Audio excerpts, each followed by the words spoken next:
Someone in the comment sections last year asked me when did the Black Air Forces show up in my artwork? And at the time, I was just going to do a quick response, but I felt like it needed my full breath and it needed my full presence. And so I DM'd them recently, but I hope they don't think that I just left them on red and ignored their question because I wanted to answer with the full story. So I have some notes based on this post that I shared the other day, which is entitled Language Through Black Forces. And honestly, I'm just going to read verbatim. I'm going to read verbatim, and if anything else comes up for me, I'll just tangentially get into it. Here we go. Part one, Black Forces. During the pandemic, there were so many people robbing different places, and I came across this video of this man. He had on a black hoodie, black pants, which I assume to be Dickies, white socks, and a jet black. He had on jet black Air Force Ones. Cradled in his arms, he had a box of shoes as he was running out of the storefront. Now, during this frenzy, I had actually moved to Dallas, Texas, so I was keeping tabs through social media, through the memes, through the news, through serious happenings, through funny happenings. I was just collecting all of it. But this is probably the main video and image that made such an impactful imprint in my mind during this time period when I was living in Dallas. And so at that moment, all I could think was that was the energy. I can't really pinpoint how to articulate that energy outside of like that Black Forest energy that many people talk about. Um, of not only what the shoe has become to of not only what the shoe has come to symbolize through social culture of blackness, but the slime, the theft, the power, the harm, the chaos, the menace, the shade, the shadow, the darkness, the forces, but also the metaphoric dance of Black forces, which I just exampled. This is when it appeared in my personal world building. Before that, I was kind of just thinking about it, but I didn't really have my visual language hadn't developed to include Black Air Force Ones. Not at that point. No, I was thinking about it, but it just had not appeared. And so that's when I went ahead and created my first iteration. Um, since then, I have become obsessed with drawing the shoes activated in their agency of running, appearing over and over again. The Black forces showed up as obsessively as the word nigga appeared in my work. There's not a moment where I'm making work where I'm not thinking about that energy, the Black Force energy, that I'm not inputting myself into the Black Force canon. And I have made this my duty. So many artists, they kind of figure out what canon they're a part of, whether they articulate that or not. I've decided that my canon is embodying or encapsulating everything that I feel like represents not only Black Air Force Ones, but the Black Force that has been socialized and projected upon Black forces. And so that just leads me into the word nigga, which showed up first in my work. um, I have no idea actually when the word nigga appeared in my work. I do know when I was questioned about it for the first time, I was confused because no one had ever questioned why I used the N word, why I said nigga, or why I would use any variation of the word Negro or nigger. Because amongst the people that I was around, it was something that just existed. Not to deny that you cannot question what already exists, I just had never experienced being questioned about it. Asking a postmodern Black American when they began using the word nigga could be answered in the same regard Vince Staples responded to Charlemagne when asked, "Have you really never fell in love with hip hop?" So I embedded this video of Vince Staples in conversation with Charlemagne on the Breakfast Club.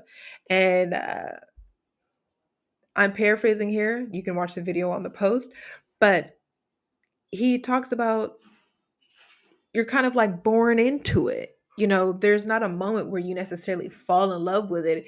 It is intrinsically bound up with the how we would define like the culture of blackness. Because even when I think about like, oh, Sonny, when did you fall in love with hip hop?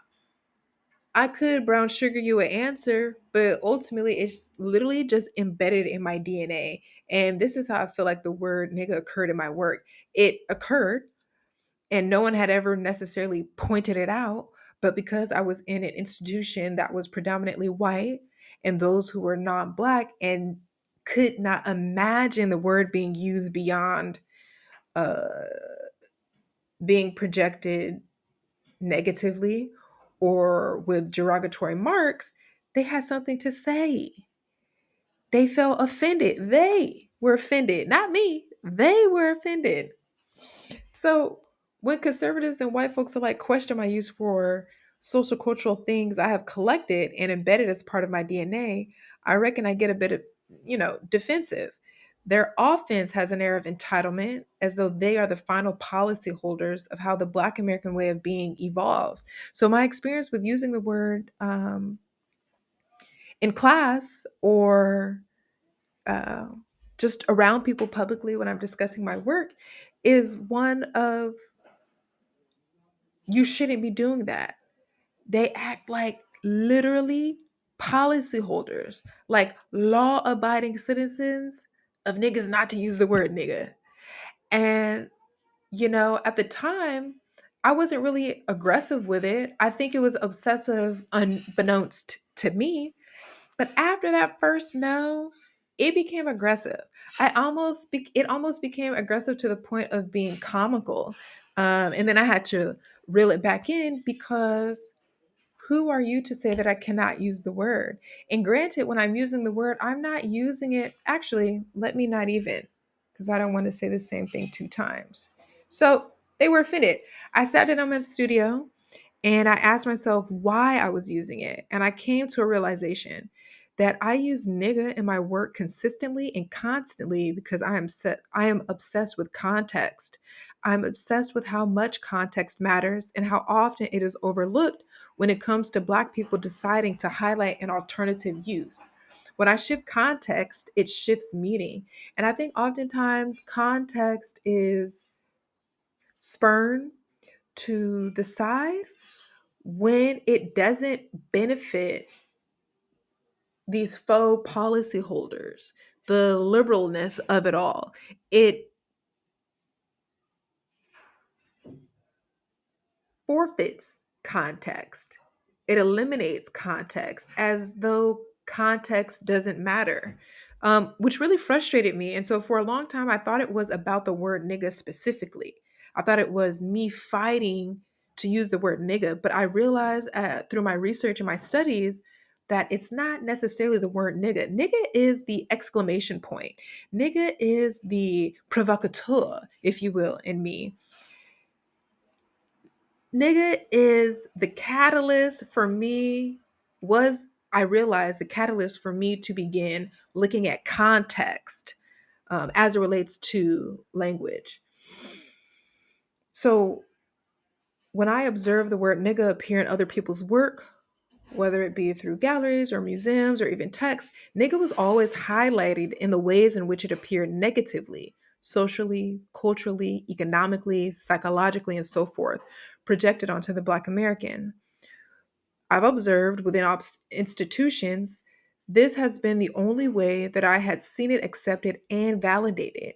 My aversion to this political play is that although necessary in the historical context of happenings, it removes agency from the possibility and mere existence of the word nigga being agitated with Black power when isolated to the perpetuations of white systems of domination. So, if you're not using the word nigga in a way that is validated by institutions and systems and how they are comfortable with using the word, I have found that they become disgruntled and frustrated when it is agitated with Black power, when it's activated with Black power, when its agentic power is Black.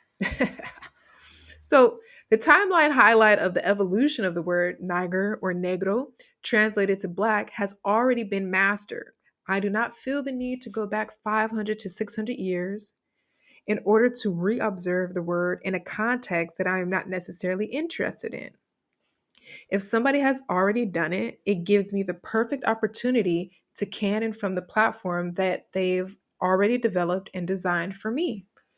I've decided I could go back, and it's been encouraged for me to go back, but not to go back to canon myself, but to go back to swaddle and babysit and breastfeed those that are having a difficult time transitioning and accepting that language and the context of which the language is used has evolved past their levels of comfort. So people have decided, I associate this word only with this, which is valid. Historically, it's valid. Everyone has a different entry point to the word. Some people can use it and some people cannot. But just because some people cannot and decide not to, does not mean that we can ignore the existence of people who use the word every single day in a different context. Not y'all ignoring context. Uh, the term can be used positively and has been used positively before I was even born. It's not like I made up this word. I can see the complex ways in which nigga has evolved linguistically through the Black American culture of English.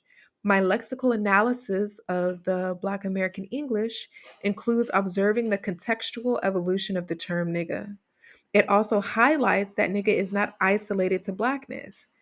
You know, them niggas over there tripping. And I could be talking about a circle of white folks. I could say, damn, that nigga barking hella loud. And I could be talking about the dog next door. Okay? Context, context, context. And these are social cultural contexts. So not everybody's going to understand it. But just because everybody doesn't understand it doesn't mean that it can be and has to be invalidated. You're just not a part of everything. And that's okay.